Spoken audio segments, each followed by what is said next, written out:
I know some of you out there are still sleeping on Dragon Ball Z Kakarot, which you absolutely shouldn't be, because even I, despite not being a very passionate fan of Dragon Ball, don't get me wrong, I don't dislike Dragon Ball, but I'm not like the most passionate fan in the world, even I'm looking forward to this game. But if you were down on the idea of this game because you thought it was just going to go up until the Frieza saga, I may have some good news for you. While Bandai Namco hasn't officially said anything specifically, they just basically keep saying the same thing, which is, we haven't talked about that yet, which is incredibly annoying, but entirely understandable. If they haven't announced something yet, they're not going to talk about it. My opinion on the subject, whether this game's going to go past the Frieza saga or not, has gone back and forth a couple times. At first, I thought it was going to end at the Frieza saga, because that was all we had seen at the time. And then I thought, why would they show us the end of the game in the trailers? What are they going to talk about until now and release? Well, you would think that they would want to show you more and more. It's not that spoiling the end of the game is a big deal, because most of us have already experienced the Dragon Ball Z story, but still, you'd think they would want to give you some room for marketing. If Frieza truly was the end of the game, I think you would want to end the marketing with the Frieza saga, not start the marketing with the Frieza saga. But now I'm completely convinced that we are getting the entirety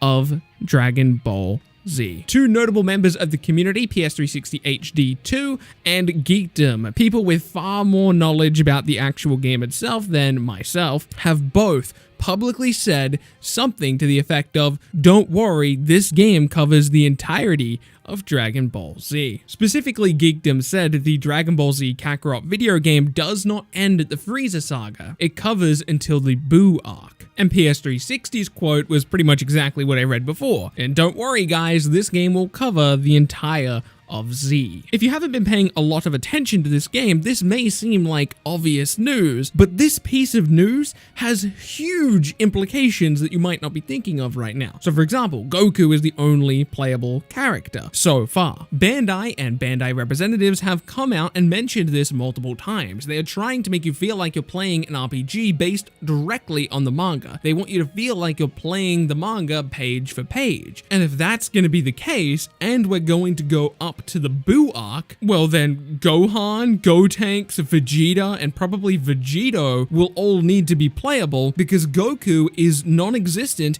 in parts of the story where they have very, very notable fights, like huge repercussions to do with their fights. Gohan obviously with Cell, Gotenks with BUU, Vegeta failing at everything, and obviously Vegito and BUU. They are the main focus of the story at specific points in the Dragon Ball Z story. You see what I mean? If the full story of Dragon Ball Z is on the table, the possibilities are endless, all of which makes a versus mode more and more likely. Do you see what I'm saying? This game is going to be absolute heat. I'm looking forward to it. I know that all comes off of a crazy amount of speculation. We don't even know for sure if Goku's not the only playable character. For all we know, the game's going to come out and the only character you're going to be able to play is Goku. But right now, I don't think that's going to be the case if we are in fact going past the Frieza saga. And based on what these two people have said, PS360 and Geekdom, who have both said things before that come true, and their information seems to corroborate with each other, it looks like it's going to be the case. I think there's a lot of reasons to be excited about Dragon Ball Z Kakarot. It's being made by CC2, which is already enough to get me excited, and the game looks beautiful. It looks like there's a lot of content in there, and most importantly, it looks like we're getting the entirety of Dragon Ball Z, which is exciting, not only because of all the implications we talked about here, but if they're covering the entirety of Dragon Ball Z on the base game, what are they going to do for DLC? Are they going to move on to Dragon Ball Super? Maybe put some Beerus in there? Maybe do some Goku Blue? I don't know. There's a lot to talk about here. It's all very exciting, and I hope you're coming along with me on this awesome journey for Dragon Ball Z Kakarot. If you're new around here, I'd really appreciate you subscribing and leaving a like on the video. It does help other people find it. My name has been BUU Z, and I will see you in the next video.